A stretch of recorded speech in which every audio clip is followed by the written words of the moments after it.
Hey everybody, and welcome along to this week's edition of the Irish Golfer Podcast. Peter Finnan here, and joined by Rona McNamara. How are you getting on? Not too bad. Are you over the? I'm just going to break straight into it.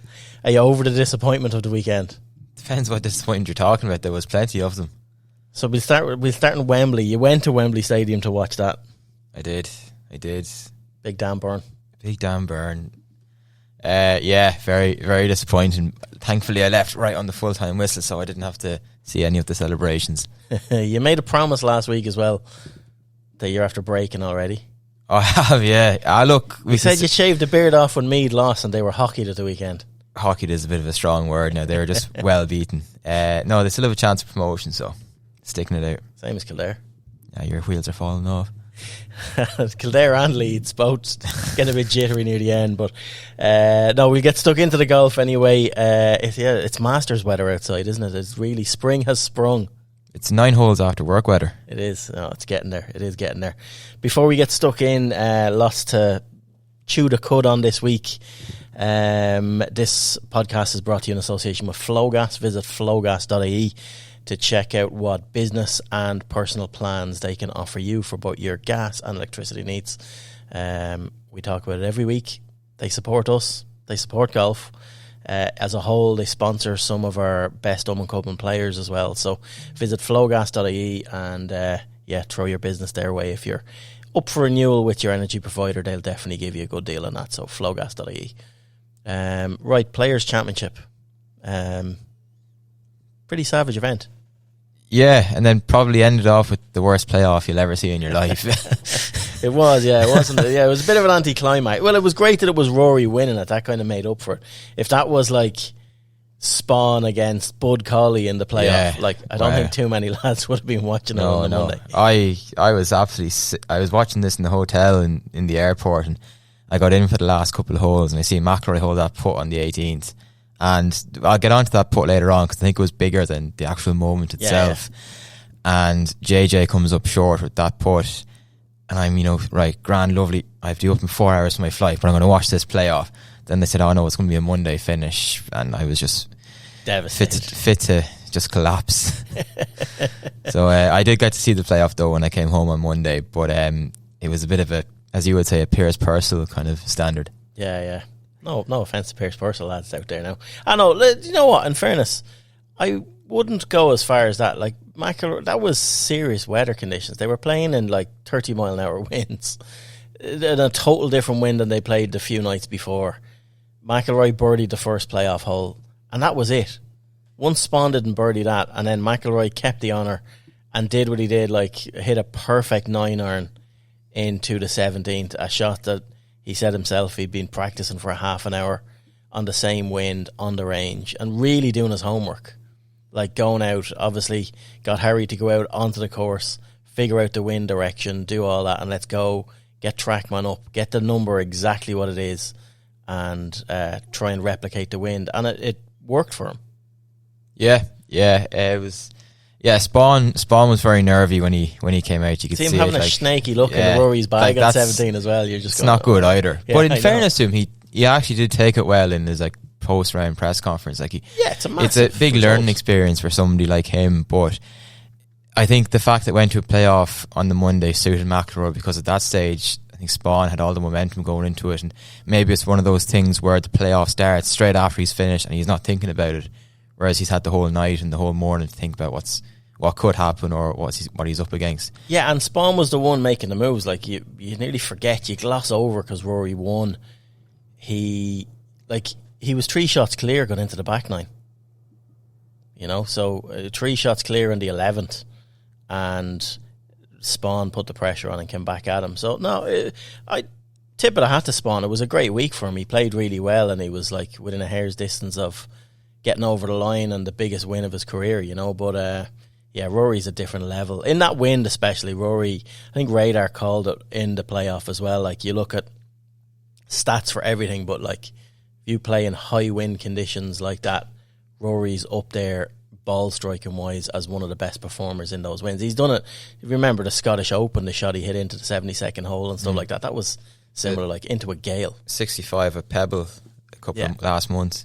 Like, and everyone says he struggles to play in tough conditions. But it kind of papers over the cracks is a bad way of doing it, but like, this was Rory's B game that he had. Like, this was not his A game. So the conditions when they're like that, being a bit of a leveler can actually help him, his ball strike, and he's just focusing on flight and stuff like that. Stuff that he was talking about over the winter period, that he was hitting into screens and not looking at the flight of the ball and just trying different things strike-wise. So yeah, no, it's a great win. Like, I'm struggling to keep myself from looking forward a month because he's in such good form now. I just can't hold myself back as to like what lies ahead. And you're going over. I'd be devastated. I tell you, I've missed since 2017. I've missed a couple of Masters, and the one I did miss was 2019 with Tiger winning, that John went over to, and now you're going to this one. If Rory wins this, don't come home. I'm not coming home anyway. He wins, you're not going to see me. It's just no, but it's I'll be into Hooters first thing. You and John Daly signing shit. Yeah, what's your feeling on it? Are you losing the run of yourself? Like, I can't look beyond him now for the Masters, and that's a bad way for me to be in my head of just going, this is going to happen this year. Like, because the expectation is building from every angle now. Yeah, it's funny. I'd nearly be losing myself more if I just had the usual blind hope that you generally always do at Rory McIlroy, but this time I actually do believe it's backed up by stats. It's backed up by stats. There's genuine substance there to actually back this up, and like, he's won 2 massive events, one with his B game, and then the one in Pebble he just showed like how to lead from the front and slam the door on everybody else. This could be like, his driving wasn't the best, but you don't need to drive it too well around Augusta. It's a second shot golf course. He can win from the pine straw if he wants. I just think he's showing like a mental strength. Like, the putt on 18, the 72nd hole was huge, just in terms of real pressure push. Yeah. Can you like not leave the door open, but like at least keep it closed from your point of view? Spaun birdies the last, he birdies the last. That's absolutely fine. Yeah, but he's just missing in the right places. I can't remember the last time he took on a stupid shot to a tight pin and left himself short-sighted. Yeah. When he was playing well. Yeah, like, when you're playing poorly, that's going to happen. But when he's in the mix, he's not making the same bonehead mistakes that he's been making over the last couple of years. Like, it doesn't feel like he's letting anybody else in. It's up to them if they're going to overtake him or not. He's not throwing the bone to anybody. He is literally copying what Scotty Scheffler did last year. I don't mean from the win side of things, but from the approach. And he's earmarked this a few times, saying like, Scotty won 9 times last year. You aspire to stuff like that, but it's what he does. It's dissecting how he's gotten there, and it's just making the right decisions, hitting the right shots, and doing the right thing at the right time. And like, his golf is very similar to what it was 6 months ago, but he's a total different player between the years, it seems. Yeah, I think that's the difference, really. He's more of a killer, I suppose. I know, like, you can't really say that maybe until he wins another major, but like, his form over the last 12 months, if Scotty Scheffler hadn't been playing as well as he had been, I think he's 5 wins in the last 12 months now, is it? I mean, that's outrageous. Yeah. With 1 cut in that span as well. I mean, like, he's playing as good a golf as he's ever been. We've said this loads of times before, but like, I'm really encouraged by how poorly he played on the Thursday. Still shot a 67, and then, had his B game for the rest of the week and still ground out the win. Because when he does tee off in Augusta, there is going to be nerves. He's going to be iffy getting off, as he always is. Like, his Thursday rounds in Augusta aren't great.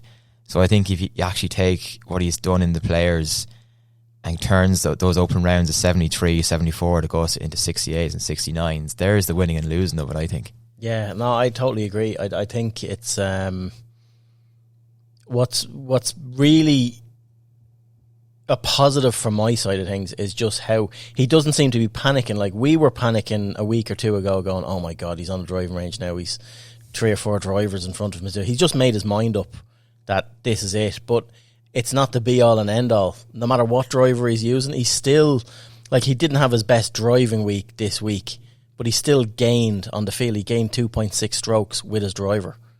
That's and he couldn't. He would say it himself. He probably couldn't have driven it much worse.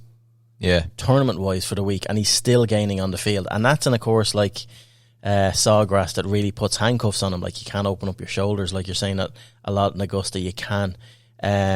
His ball striking into the, like, it's where he's the differential for him in winning these tournaments, and what he's done is his putter. Even though he's had some brain farts over the week, this week, he's still gained nearly 5 strokes on the field with his putter. Like, and that two, like you already highlighted, that 2 putt on the last, from 73 foot was just, that's as good as it gets. Like, to leave yourself a 7-8 footer like that, and there's no question about it. He is thinking in his head, like, walking up to, like, when he sees that putt and he's lining it up, and he knows the moment that he's in. I don't know, does his mind go to like a Pinehurst or something like that and the consequences of missing it? But it is in the back of his head. Yeah. And the narrative around this, if he missed that putt, can you imagine what the narrative would be? Yeah. Gobshites like us picking holes in it, like, and all over a 7-foot putt, whereas that's the defining difference. It meant more than the actual putt itself. Like, there was so much on it in terms of just the scar tissue that he's had and everything else. And I even think the birdie on the Saturday night on 18 was the one that gave him the chance to win on Sunday, just in terms of who's ahead of you and you're within 4 shots. Close to within 4, yeah. Yeah, whereas, and then you don't really have to beat anybody that you're going to be fearing. Like, McIlroy should be standing up on the tee, standing up in the playoff as well, looking at JJ Spaun, thinking, who the hell are you? Like, what are you supposed to do? Yeah. Like, that's the mindset that he needs to get into, and it's the mindset he needs to get into when he goes to Augusta. Like, his open rounds there at the Masters are generally terrible. Yeah, like just worry about himself. That's 73, 75, 76, 73 and 72 in 5 of his last 6 Masters outings. Only twice has he shot in the 60s in the open round, 2011, 2018. Like, you need to be in the top 10 after 1 or 2 rounds. Because when he isn't, he goes chasing on the Friday and he blows himself out of it. In or something. Yeah, then goes and shoots 64 on Sunday and finishes 9th. Yeah. Or whatever. No, there's a lot to be said to it, but like he's inching to the Masters closer now. He's probably going to play in Houston. He's playing Houston. He's confirmed that. So playing Houston, it's a good the week beforehand. Just get the reps in, and just that knowledge to know that he can beat a field like the Players Championship field without his A game it's just huge for him, because it just reaffirms that you don't need perfect golf to. He knows this himself. But you don't need to play a perfect game of golf to win the Masters. No. You just need to remove the silly mistakes that you make around there. Just birdie the par 5s. Yeah. Which again, I think is something that he hasn't really done at Augusta. Like, so many times I've watched the Masters and you're looking at Rory and he's not birdieing the par 5, like, say the 2nd, 8th, 13, 15. Like, he might birdie one of those or 2 of those in round, but he'll end up throwing in a stupid par from the middle of the fairway on one of the others. Yeah. And that kind of stuff just infuriates you, because you know Scheffler is not going to do that. No, definitely. I found this noticeable, though, because we build the Players up to be one of the biggest events of the year. Like, it's referred to as the 5th major, all this. But this was the one big event this year that I missed the live players, the dynamic of that in there. That it had that major feel to it, but then when you seen the leaderboard that was assembled up there, it wasn't really stacked full of killers at the top of that leaderboard of guys that you'd be familiar with all the time, you know. So it missed that bit of juice at the top of the leaderboard, but still an unbelievable win. Like, but the playoff itself, like the money that I didn't know that the Players wasn't a signature event until a few minutes ago, like that when we were looking through stuff, like it's worth $25 million. So it's more FedEx Cup points. Like, they build it up to be the biggest of the biggest, and even the difference in the playoff, 1.775 million in the difference from first and second. Yeah, like McIlroy got 4.5 million. It's crazy, isn't it? It's interesting that you actually say that you miss the live players, and I agree with you. And then it's not a signature event, so like, should there be some sort of avenue for live players to get into this? Absolutely. When you consider like a few of them that have won it before as well, like that are there, past champions like a Sergio and players I suppose who are past champions and then have the major exemptions. Yeah, probably could have been playing. Yeah, I think the top 10 on their current order of merit should be in, or the top 10 from the year before should be into this. There's a cut in the event, so it makes no real difference, is it the way? Yeah. Once you're not costing other guys. It was there's so many storylines from it. I just think that would make it a much more inclusive event, and a much better event if they could sort it out. McGinley had some stuff on Golf Channel going mad with Brandel over the weekend. I seen him having some good debates, and he had some, the guys are going to need to, the PGA Tour are going to need to adapt a little bit and actually let these guys come and play in signature events or come and play in a select number of events. But yeah, I totally agree with you. Playing in the Players is the first step. That it's not a major, it's not a signature event, and let X amount of them back in. But yeah, there was just so many good other storylines on it. Did you follow Danny Walker at all? Yeah, I did actually. That was great and fair play to him. Life changing. Only got in on the day. Yeah, that morning at 8 o'clock. What preparation he would have had, I don't know, and where his mind was at the time. Maybe it was a good thing that he only got in on the day, but made the cut 73-70. Then Saturday round of 66, he gave himself an opportunity to change his life, and then final round of 70, and he hung around. In fairness to him, 6th place. It was unbelievable. No, it is, and he's earned just shy of $1 million for that. He nearly has his tour card sewn up for a guy that was in no status, in no events of this caliber. And Jason Day pulls out that Thursday morning. First thing he did was went back to his car and had a cry. Did you see that? Danny Walker? Yeah. Just for finishing 6th? No, when he got into the field. Oh. He was that emotional about getting in. He didn't want to play. He just, No, but it's the first thing he did was he was told, you're in the field, someone's pulled out, you're teeing off in a couple of hours. And the emotion of it all, he said he went back to his car just to compose himself, and he just burst out crying. He was in the featured group as well. Yeah. That was the beauty of it as well. He was with Wyndham Clark, I think Justin Thomas as well. Yeah. Brilliant. That's super stuff, and it's life changing, and he's the whole rest of this season now. He gets in this week, he's in the Valspar this week, because he obviously finished top 10 in it as well, and he doesn't need to do much to actually lock up his tour card, and that's him for the rest of this year, sorted for next year as well. It is life changing. It's great. Stories like that are so good, and it's nice that their PGA Tour still throw some of them up. Yeah, Bug Cauley as well. Bug Cauley was another one. Yeah, that birdied the 71st hole. It was some birdie as well. Yeah, it was actually, because people forget, even if you're not in contention to win, there's players still playing for things as well. There's still huge pressure on him as well, to be fair.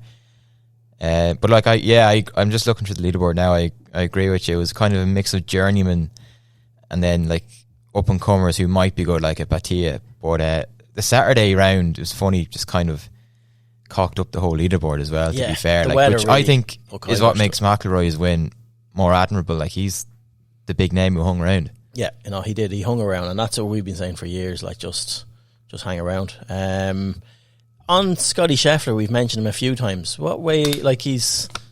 He posted a 400 total, finished with a 73 for tied 20th. What do you think? Oh no, he finished tied 46. Sorry, I finished tied 20th. Tied 20th. Yeah.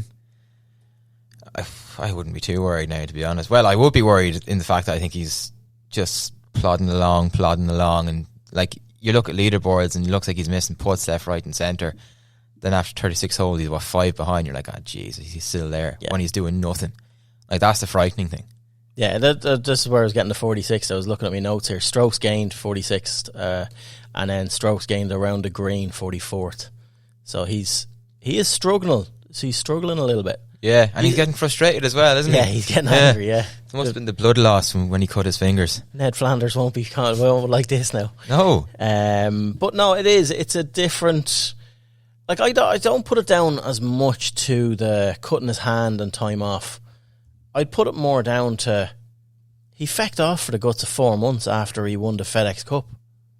We didn't see him, Yeah, so played the hero, and that's about it. That's it, and that's a holiday money. That's just... Yeah, he won that. Yeah, but that is, But you go disappear for so long, and then you don't have the reps in, you lose that competitive edge. He's back now, and he's just struggling to find something. Now, I've no doubt he won't be too far. Like, Augusta's a different beast, that its knowledge is power around there, and it's where to go, where not to go, the comfort in around the greens, and what he does. There's no better player, and he will rise to the occasion for the Masters, but not according to Phil Mickelson. Yeah, I hear they wrote him off for the season. Will he win this year? Yeah, saying Joaquin Neiman's the best player in the world now or something. Yeah, we'll get on to that in a minute. A little bit on live. But yeah, I'm a little bit apprehensive about Scotty, but I'm sure Rory is looking at it going, I'm in a much better headspace than he is now.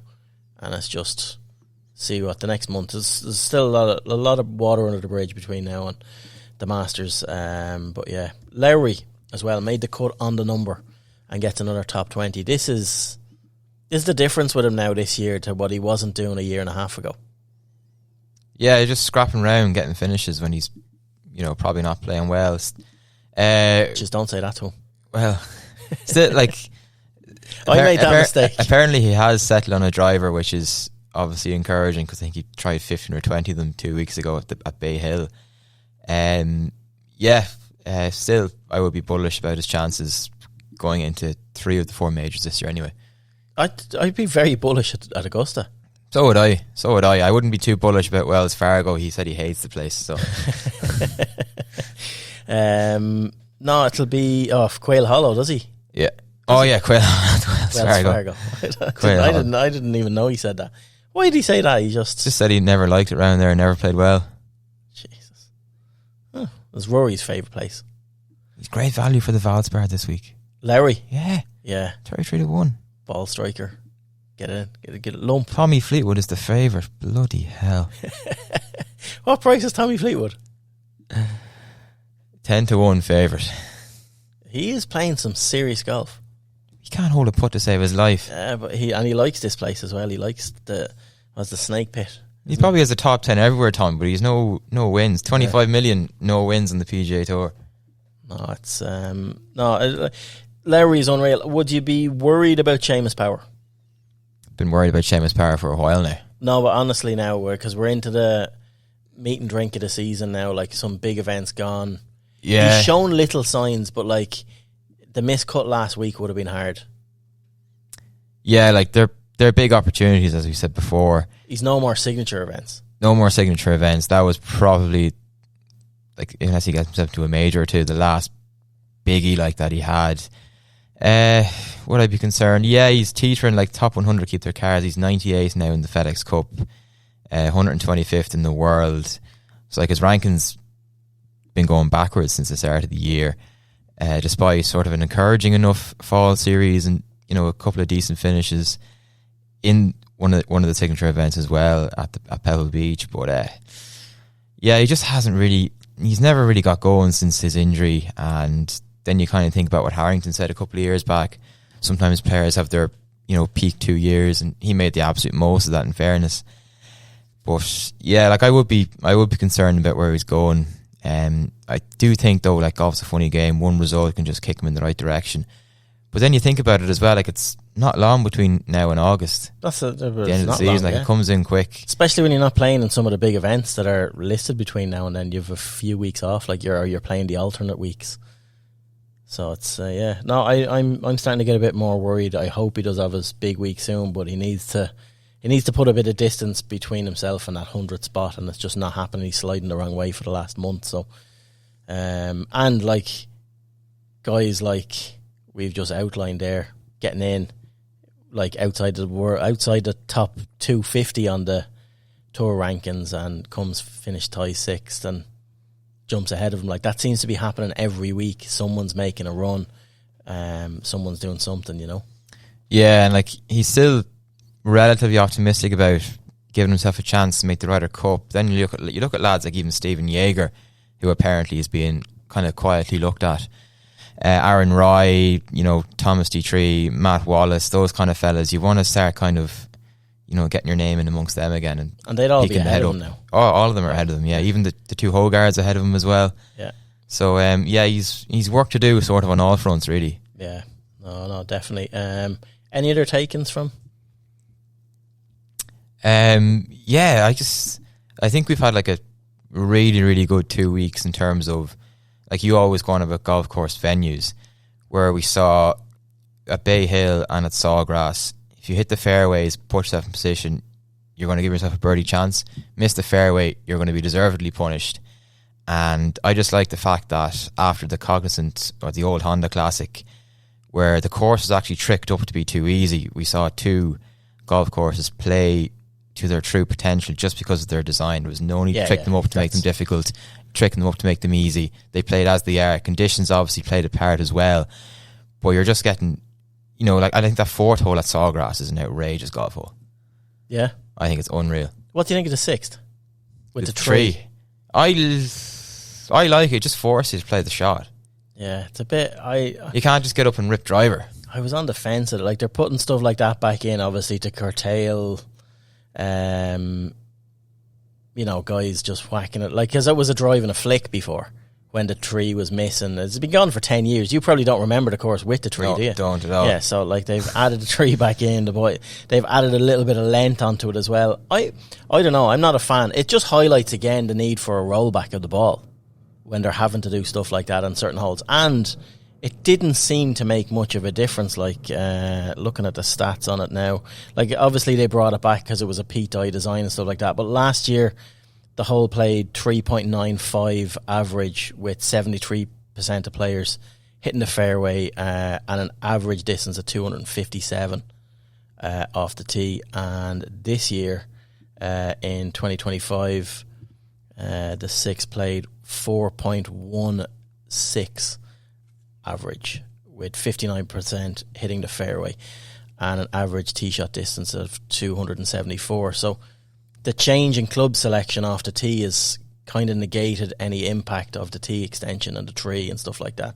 So yeah, it did have a knock-on effect of the amount of people hitting the green and birdies and stuff like that. So 67% hit the green in 2024, whereas 55 hit it in regulation this year. So it does take it down a little bit, but I'm just not a fan of a big tree like that in the fairway and sort of putting handcuffs on them.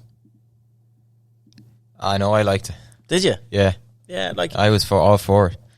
It's a different aspect of the game, but yeah, just like I'm trying to highlight, it highlights more the fact that, yeah, the ball's just out of control. And sure, just don't hit the tree then. Just roll it back. Billy Foster as well and Matty Fitz parting company. Yeah. After this event. Bit of a shock. Is it though? Probably not. Like, Fitzy's been shy for 12 months. Do you think Billy sacked Fitzy? Oh, I don't know, because like his he might have now. He might have been talking too much Sheffield United crap. Billy's a big Leeds fan. Billy is a big Leeds fan, yeah, and the whole promotion rivalry might have got the better of them both. But no, I think it's not really too surprising given, like, the results over the last couple of seasons since he nearly won the US Open, to be fair. I like Billy's statement about it as well. He kind of said, you know, results won't go your way, the coach or the caddy is going to get the end of it, which kind of suggests maybe Fitzy needs to start looking at himself a bit more. But, like, Fitzy's another one. Like, he's on I wouldn't have him on the Ryder Cup team at the moment. No, not at the moment. Especially with his dreadful record in away Ryder Cups as well. His TGL form is good. Oh yeah, great stuff. He's into the final. Didn't even know he played TGL. Yeah, he did. Yeah, did. But yeah, no, it's just one of those things. These things happen, but yeah, no, he'll find a bag. It's one of it's mad. They both kind of climbed the mountain together. Like, they both got their only major titles. Yeah, which I thought was kind of cool at the time. Seems like longer than 6 years they've been together, but 6 years is all they've been together. I feel bad now because Billy was kind of my hero. He'll pop up on a proper bag. He was your hero. We'll hold that back for a minute. Right, other tour events. You mentioned it there. Joaquin Niemann, Live Golf Singapore. Go Fireballs! Another win. Another win. I feel like it's like deja vu with Joaquin Niemann. Every time pre-Masters, he's like all of a sudden the best player in the world again. Did you watch the highlights of? You're looking at me now, glazing through me. No, you have not watched a shot of Live Golf Singapore, have you? No. Well, to be fair, I was busy. You were busy, yeah. Busy losing cup finals and throwing away promotion runs.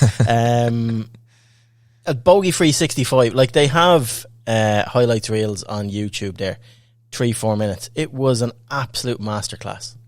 Like, the golf he played was seriously good. Claimed a 5-stroke win over Brooks. His second live win in 3 starts and a 6th worldwide win over the last 15 months. He is, like, Phil Mickelson, I know, is coming out saying, yeah, Joaquin Niemann's best player in the world. To anyone that listen, he is a serious threat going into the Masters. He is. Yeah, he is. He should be, but they say that every year about him. He just plays unreal, gets his invite, gets a win on Live or maybe an Asia or something, and then doesn't really do great at the Masters. Yeah, he's one that I would fear is coming in with a chip on his shoulder. He's made the effort as well to go around the world and try and qualify for these. Like, so you have to give him credit. He's going about it his way as well. But like, his best finish in a major is 16th at the Masters, and that's about it. So he's definitely a player who just hasn't produced in the major championship so far. So I don't really like. I just don't really get where Phil's coming from here. Like, he's always in banging great form. Phil's just Phil. Like, he's just trying to. He's over egging the pudding to try and make a point. But I do think he's a danger, and I do think he's playing unbelievably good golf. So yeah, I'd definitely be keeping an eye on him for the Masters. Not saying I'm going to back him now or anything, but yeah, he's just one to keep an eye on. All right, that's really it. Like, nothing else happened in Singapore. It was just he kind of ran away with it last round. Like I said, fireball. Sergio's on fire again, full of beans going into the Masters as well. They all seem to be raising their game. You know, Brooks is getting there, playing a bit. Even DJ showed some signs the other day of getting in the mix in this. So yeah, I forgot he played golf. Well, so does he. That's how bad it's got. Right, quick roundup then. We'll go through a few other bits. Then we'll get into our heroes and villains. LET, Lauren Walsh. Yeah, I actually thought she was going to win this. Yeah? I don't know why, I just did. She was within 4 going into the final round, and didn't really. She had a great start as well to her Sunday round, then it just kind of fell away. I think she came 16th in the end. Bit of a mad one. Like, they've been in Australia for 3 weeks now. I've only played once because of that cyclone. Dodging cyclones, yeah. And like, this tournament was already reduced to 54 holes, so they're playing again this week. But like, it's just another encouraging sign for her. Like, she's always, I think, going to be up there in most LET events this year. Like, she's a great chance of getting that top 10, the order of merit. It was a good week for the Irish overall as well. Anna Foster made the cut, came 53rd in the end on 4 over. And Annabelle Wilson missed the cut by 1, which is a bit of a shame. But it's been pretty plain sailing for most of the Irish girls in the LET so far this year. Yeah, it's good. I think Lauren will have a bit of disappointment walking away from that she, like, 16th is probably the worst that she could have finished. Yeah. Given the golf that she played, because she played some really, really good golf. And like you said, she was in striking distance going into the final round. And just the middle of the round just got away from her. But yeah, she will. But she's just showing signs every week of doing something special. So yeah, I think a win is just around the corner. I think it's definitely the next step for her in her career to get a win on the LET. Imagine it's going to be like, I know it's going to be harder now when you see the field that's assembling, but KPMG Women's Irish Open and Carton, like, the amount of contenders we're going to have in that from a home nation's point of view is going to be off the charts. Like, it's going to be so good. Yeah, and it's probably going to be even more difficult to get an Irish winner this time because of some of the international stars that we have coming too. But no, Lauren will definitely be one of the main attractions. And then if the girls on the LET sort of build their profile over the next few months as well, there's no reason they can't bring a big crowd with them as well. Yeah, and Sarah Byrne on the Epsom made the cut this week, but just didn't have the greatest of weeks. Yeah, probably hasn't gone as well as she would have liked over there in the States. But look, she's got status on both the LET and the Epsom, so she's plenty of options, plenty of routes to the LPGA. Making the cut, at least kind of gets her off the mark. Countdown to the West is on now as well. I was only looking at stuff like that the other day. Like, it's on the week after the Masters, isn't it? Yeah. So you'd be heading down, will you, when you come home? If I'm home. If you're home. But you had a good chat with Luke O'Neill during the week. Yeah, he's someone who has kind of gone under the radar. Like, he was at Kansas State for 4 years. and he's been on the Golf Ireland High Performance panel. This is third year on it now, but it's probably the first year that like the sort of die-hard Irish amateur golf fans are probably going to hear of him and get to see him, because he's going to play a full Irish schedule and play some of the big events in the UK and abroad. And like, he's already made a splash with a semi-final appearance at the Spanish Am, but won the Mullingar Scratch a couple of years back. So he's just really looking forward to sort of getting back into playing full-time individual tournament golf after coming back from the States. Like, he was fourth in Kansas State history in terms of like stroke average. So he won a collegiate event as well. Had a good run at US Open qualifying a couple of years back too. So like, he has a bit of pedigree behind him, and he's only 23. So his attitude is interesting. He's not really results based, doesn't set too many goals, but he knows that, like, you know, winning is on the agenda this year. And as far as like having a crack at the pro ranks goes, he said, I'm going to give it a few more years, see how it goes. If it doesn't work out, I can always go and get a job. You spent too long in your life working already, he said. So yeah, I like that attitude. No, he hasn't worked out. He's good. He always seems like head's very well screwed on. If you're like taking two of the biggest up and coming talents like that, so you take Luke and measure him up against Sean Keeling or something like that, who do you think has a better season looking in ahead? It's a tough question, I suppose. It's a tough question, yeah. Like, what do you mean in terms of who will have the better season? Yeah. I'd probably still say Sean. Yeah. I just haven't heard much from Sean from the States. Yeah. Well, he was fourth recently for Texas, which was pretty good. Yeah, but like, it's funny because so many of our established amateurs have turned pro this year and last year. So kind of trying to get around and see who can be part of that next crop. Like, the high performance panel is very young as well. Sean is on that too. So I think it's going to be an interesting year. Just see maybe some new names that fans can get to know, and maybe for ourselves try and put them in the spotlight as well. Yeah, no, definitely looking forward to that. TGL, you obviously didn't watch any of this either.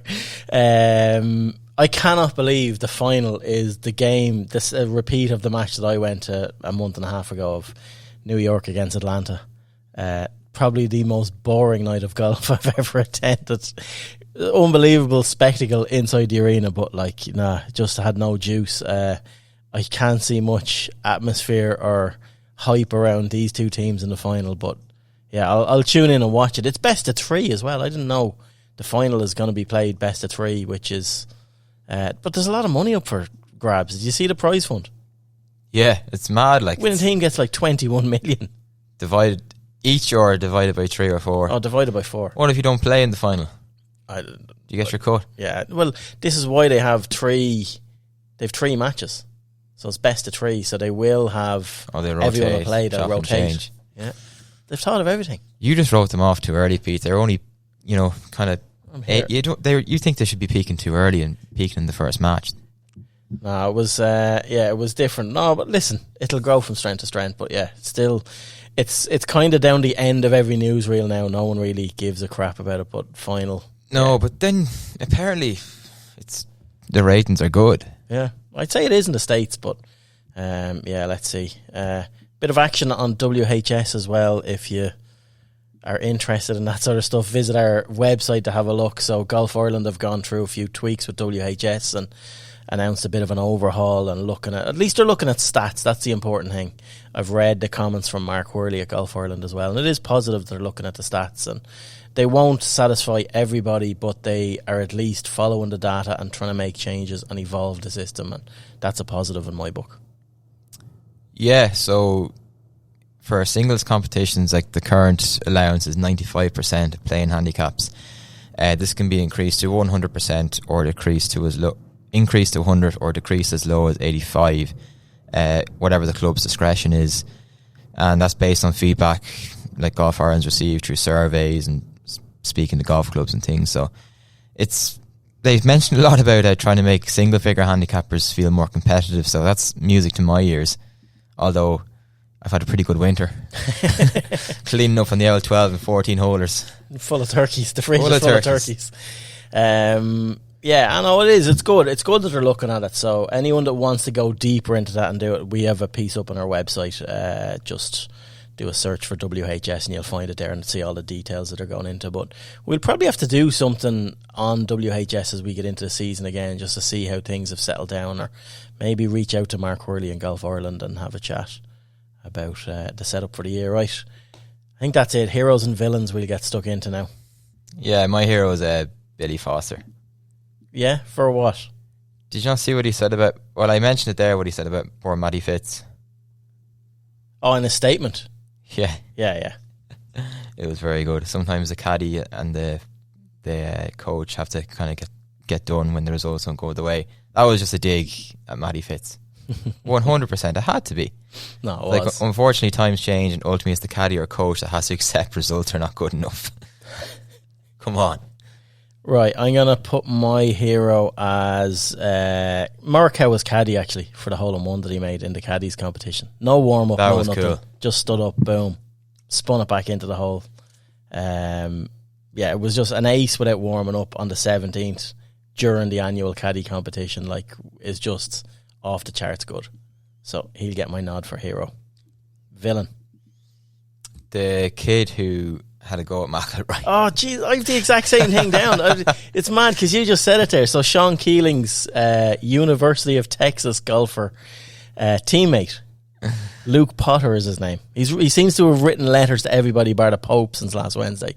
So he's the guy that heckled Rory and took his phone off. Rory went over, took his phone off him. Everyone's seen the video. But like, he was being a bit of a dick. Like, you just... And if you're going to do something like that, own it. When Rory walked up to him and just reached for his phone, your man was just like, oh, I'm sorry, I'm so sorry. Like, in betweeners moment. Like, honestly, it was just so... he under the spotlight, he just totally wilted. So, yeah, if you're gonna do something like this, don't shit yourself when the spotlight's on you. But yeah, he was a bit... But are the crowds going a bit too far in the States? Like, it's golf, it's not a football match. What are your thoughts on that, on guys heckling like that, properly heckling? I don't know. Like, I haven't kept an eye out for it, and when I think of the golf hecklers, I think of Zach Johnson. Was it last year or the year before, having to go with the fan? Yeah, I was like, it was like really petty. Just shut up. And I kind of like, I don't know. Like, fans pay their money in. Like, you're going to get heckled at a Ryder Cup, and everybody loves that. So you're either going to stamp it out here, or you just stamp it out everywhere. Do you think Rory was right to go over and interact with him? Oh yeah, 100%. Yeah? Yeah, well, you're well within your rights. You are well within your rights. You should have... I don't know about grabbing his phone, but he should have went over and had... Like, it was good that he highlighted the fact. Well, apparently he took a selfie on the... I'm not sure if that's real or not. I seen someone else posted that and he put it on Snapchat. Yeah, I'm not 100% sure if that's real or not. But it was the same hat and the same top. Yeah. When I was looking at it, it was. But apparently he took a picture, and posted it on... someone was talking... If you're going to heckle and talk shit about me... guess what? I just got your phone or something like that. He wrote a thing and sent it on Snapchat. But yeah, it's funny. I think he was right to go over and take the phone. Should have bursted him. Your man got taken offside anyway. He got removed. It was a bit harsh for shouting something like, get thrown off the... I'm sure McIlroy's heard worse. Yeah, well, in fairness to Rory, I think Rory protected him afterwards because he was asked about it after his round and he just would not comment on it. Just said, yeah, I'm delighted to shoot a 67, thanks. And just would not be drawn on it. So I'm assuming he was informed, listen, this guy is an up-and-coming collegiate golfer. Like, you don't really want to throw him under the bus. Or you can if you want, but like, he's made a mistake. He's been punished. He's all over the world's media now. Don't go in hard on him. And in fairness to him, he left it be, So, yeah, that's it for the week, I think. Valspar this week, we've Shane Lowry and Seamus Power teeing it up. Anything else of note happening?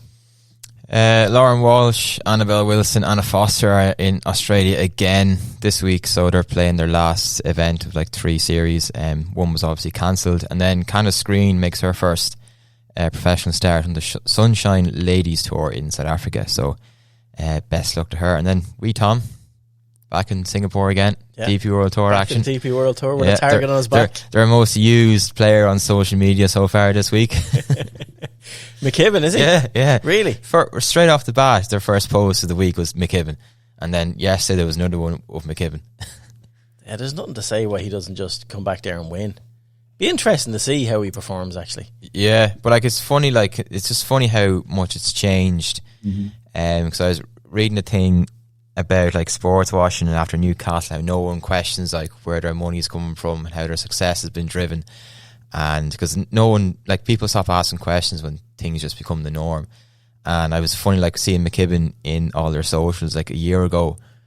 He would have been like marginalised, and, like, you know, would he have been let back to play? Who knows? You know, those things like that. So it just shows you, if you hang around long enough, how normalised things become. Yeah, exactly. Right. We'll leave it at that then. Cheers for tuning in. We'll be back again next week. And yeah, big shout out to Flowgas again for sponsoring the pod. Visit flowgas.ie. Thanks. Bye.